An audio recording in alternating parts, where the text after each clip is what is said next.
Hey guys, welcome back to the show. We're back at Camera Store showroom with Juho from Camera Rescue, going through the top 10 most searched cameras of 2019.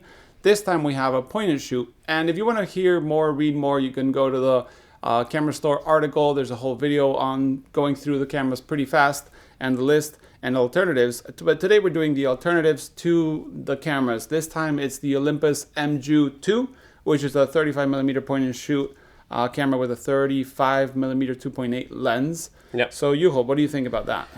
Well, it's a good compact. The only complaint I have about it is the price, essentially. I mean, I remember our family had a Olympus MJU back in the day. It got stolen in a New Zealand parking lot, but it was one of the first cameras I ever shot. Mm-hmm. I played with a few now I mean, I take a compact everywhere. On your trips, yeah. On my trips and on like everywhere. My jacket pocket always has a compact, and I've been trying many of them out.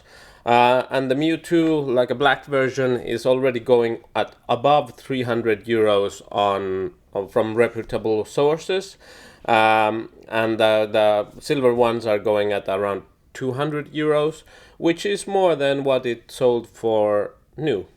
Yeah, the thing with the 35 Olympus, and I think is the reason that the price is there, is it's gotten a lot of attention in the recent years.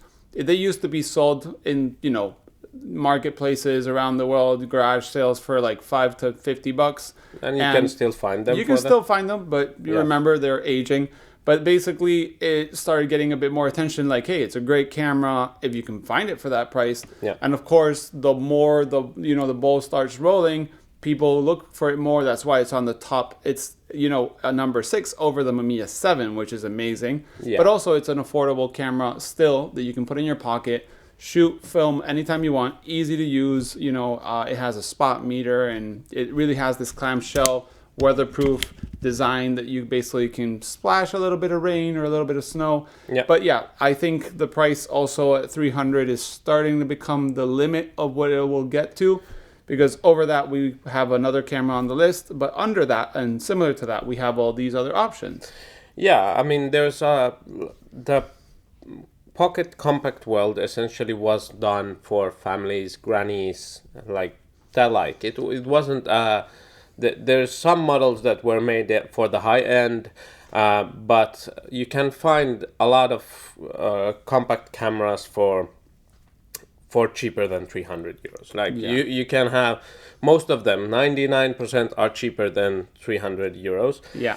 But the picture quality difference isn't that big. I have 2 cameras that have been broken by my children, because compact cameras are shot by children, and I like to give them to them, but then they get excited and they're very small. Here's the MG1, which is the first version of the MU. It's missing the plastic here, but it's the same size. It sells for around 100 euros, so it's half the price. And this lens is only 3.5, which is not that much of a compromise, because when you're shooting point and shoots, usually you're just pointing and shooting. Yeah. Flash is going to come off, or there's enough available light, it won't come off. So I think the Olympus MG1 is a great alternative. One thing to bear in mind is these were called Stylus Epic in the, I think, North American market. Yeah. So if you're searching, maybe that's a good way to find the deal. Yeah, both the MUs have a bit of a problem, as the flash is very close to the lens, so you get red eye. With flash photography, my favorite was this Leica Mini. There's the Leica Mini 2 also available. They are at the same price range as the MJU II. But then there is the same camera was done by Minolta, and even I think there's a Samsung version. I'm not sure. No, it was a Panasonic. Oh. So it's the same camera. You can distinguish it from the focusing system, and the Minolta and the Panasonic versions go for half the price of the Leica, and it's 100% the same. It just doesn't have that red dot. When you're looking for point and shoots, as we said, the MG2 is around 300-ish euros. anything under that will be a fair, quality camera that you can shoot for fun. One option that's around similar price, maybe a little cheaper, but bulkier, as you can see here, is the Yashica T3 line. There's the T3D, T3 Super, T3, and that have a little scope on the top. And as you can see, they are bulkier, but they're fairly fun and cheaper. If you want to find, sometimes you can find something like the T4, which is my version here. That's very pocketable, easy to turn on and off. The lens does protrude a little bit too much for my liking, and my fingers get in the way. But it's a great option. It has a 3.5 like the Olympus MG1, but it's also around 300-ish, sometimes a little higher. Yeah, the T4 and the T5 are essentially more expensive than the MU II. Then there's a Pentax SPO series, which has a few very small ones. The UC1 here is around 200 euros. Then there is also the Fujifilm Tiara, which is the smallest of compact cameras.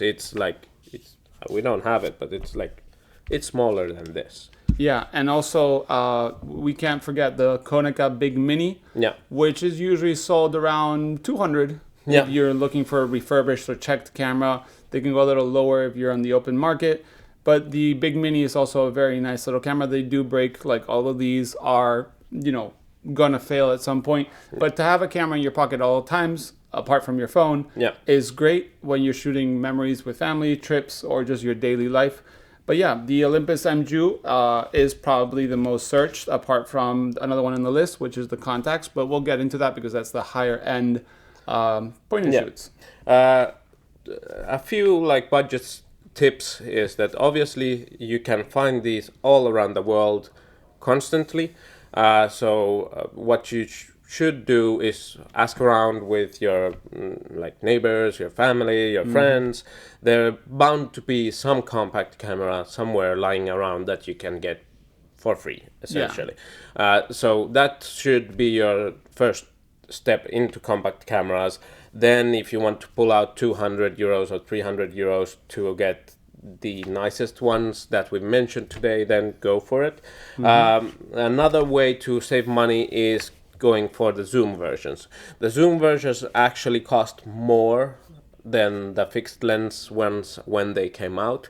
They cost significantly more, but nowadays you can find a lot of the zooms. For example, the Olympus MJU series zooms are always under 100 euros on Camera Store, and you can find them for half the price on eBay if you are willing to take the risk. And this Yashica T zoom is, I think, the most expensive zoom there is, but it's still 150, 200. People nowadays usually look for the most desirable in fixed lenses, because back in the film days, fixed lenses were really the best option most of the times. But the convenience of zooms, that's why they're probably more expensive to make and maintain. But nowadays, people have left them to the side. But they're still really good shooters and performers. And having that added benefit of the zoom and the lower price point is a great option.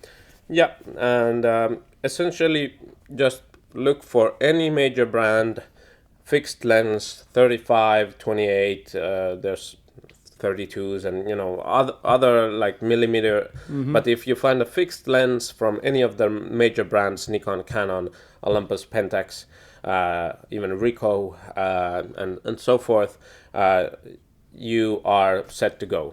You don't have to buy them. Hundreds of models. The MJU II is nice with weatherproofing and spot metering and the size, and the hype. But otherwise, just go with any of them. The picture quality will be, in a sunny day, it'll be pretty good. It's the same either way. So yeah, guys, there's an article made by Camera Store and a video, like I mentioned before. I'll link it on the top and the bottom. If you have any comments or suggestions for people read the comments, so leave one below. Thanks for watching. See you in the next one.